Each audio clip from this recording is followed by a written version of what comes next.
This wasn't entirely necessary. Not a criticism, just not entirely necessary, but we're going to review it anyhow. Hi, everyone! It's me, Grant, the movie and TV guy. I know what you're thinking. It's been kind of quiet, but don't worry.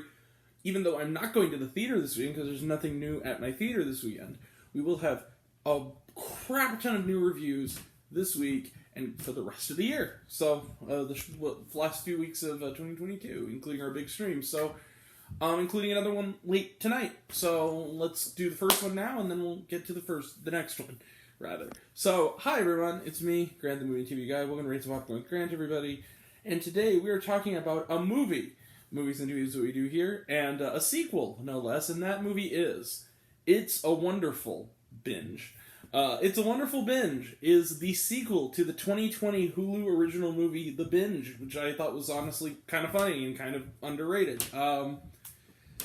This is the sequel, and it is a Christmas-themed sequel. Hello, 25 Movies of Christmas, and, and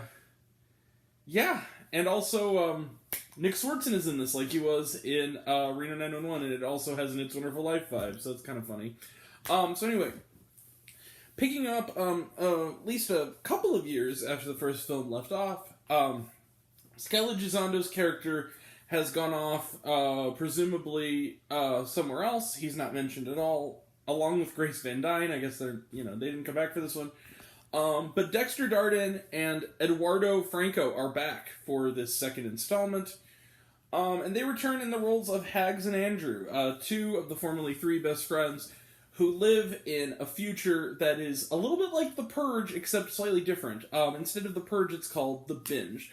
You see, in the future, lawmakers banned all drugs, alcohol, and otherwise partying and debauchery, except for one 12-hour night a year that when you're 18 you're allowed to start doing, called The Binge, where you can get high and baked and drunk as fuck and party your ass off. And now we pick up, and this year, for some reason, they move The Binge to Christmas Eve. And we pick up on our characters who, along with the typical shenanigans of this night, decide maybe it's time to move on a little bit. We can keep doing The Binge, but it's time to grow up a little bit. So, Hags wants to propose to his girlfriend.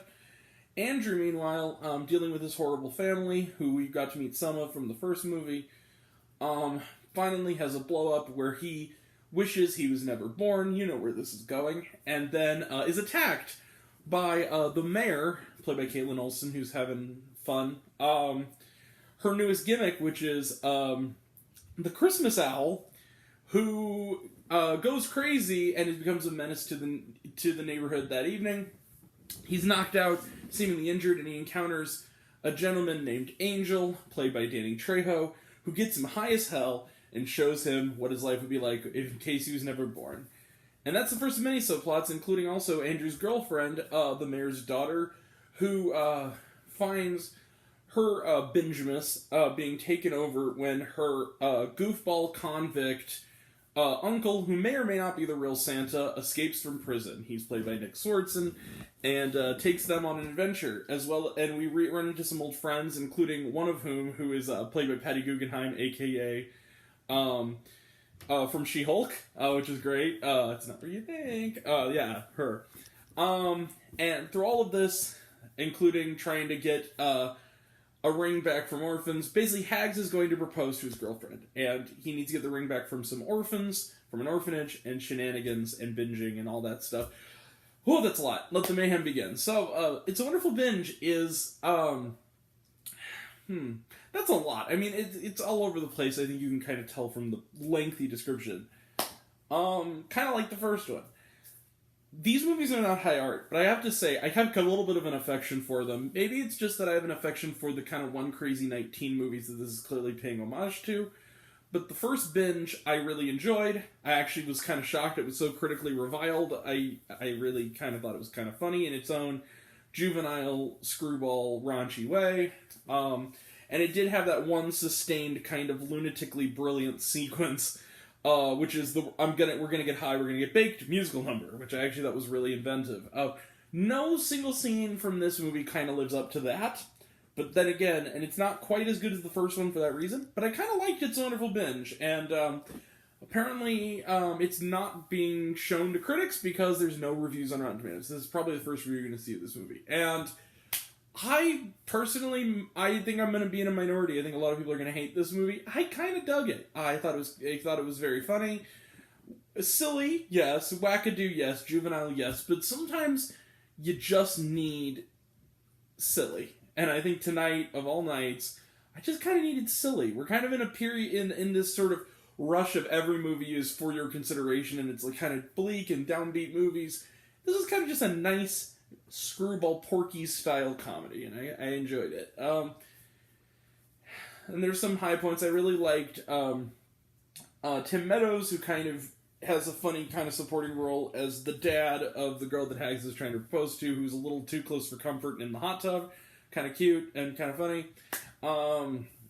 And I think there's different, this is all over the place. It was a fun movie. Now, does it have problems? Yeah. Like the first one, it kind of drags itself a little bit thin. It's a totally an 80-minute movie trapped in a 100-minute one. And there is some moments where you can see desperation when a joke really isn't landing, people just kind of scream, which the first one kind of did too, which kind of bothered me.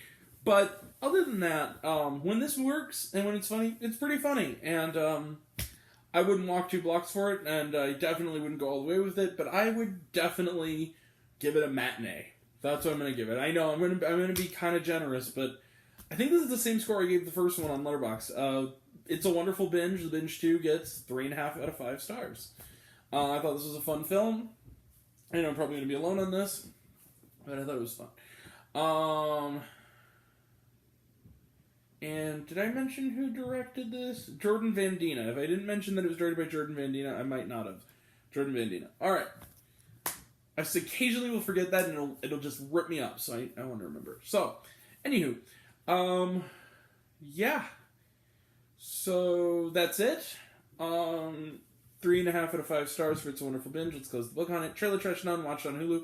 Was there shawarma? Yes, there was a scene during the credits. Stick around for it. Alright, it was actually pretty funny. So, we will be back later tonight, or I guess early this morning, if you're really keeping count, for Night at the Museum, Common Raw Rises Again. A.k.a. Night at the Museum for the unnecessary one, but, I'll go with open mind. And then tomorrow we will have reviews, play a little bit of catch-up. We'll have a review of Decision to Leave, the new film from Park Chan-wook. We'll be checking that out tomorrow. Saturday we got a review of Guillermo del Toro's Pinocchio. Sunday is Emancipation. And Tuesday, we'll finally have a review of The Banshees of Inisherin, which I'm looking forward to. And next week's Avatar, Bardo, and Snow Day, because everything I like is getting remade for some reason, with Jerry Trainer. So, yeah, and then to come, we'll have reviews of Babylon and I Want to Dance with Somebody, and our end-of-the-year catch-up and our stream. So that'll all be next time, and until next time, I'm Grant the Movie and TV Guy. I see it all, I'm happy to share it with you. I love you all, I appreciate you all. Love you all, Costas Mist. I love you 3000. Be kind to one another.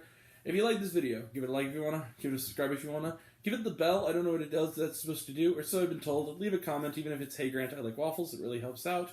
Want to find me also reviews, lists, and other fun stuff. You can check me out on Letterboxd.com at RaisedOnPopcorn with Grant. Twitter, I'm at RaisedGrant. You can also find me on Facebook, Raised on Popcorn with Grant. On Serialized, that's what it was. Sorry, I'm kind of...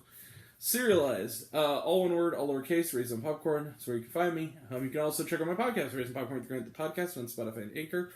Some of you already have, but even if you haven't, take care of yourself, take care of your mental health. It's incredibly important. And I want to know down below, what did you think of It's a Wonderful Binge? Did you like the movie? Did you hate the movie? Think my opinion's good? Think I'm full of shit? Comment below, let me know. And until we meet again, we were all raised on popcorn. Make mine with extra butter. I'll catch you guys next time. Take care. See you around. Bye.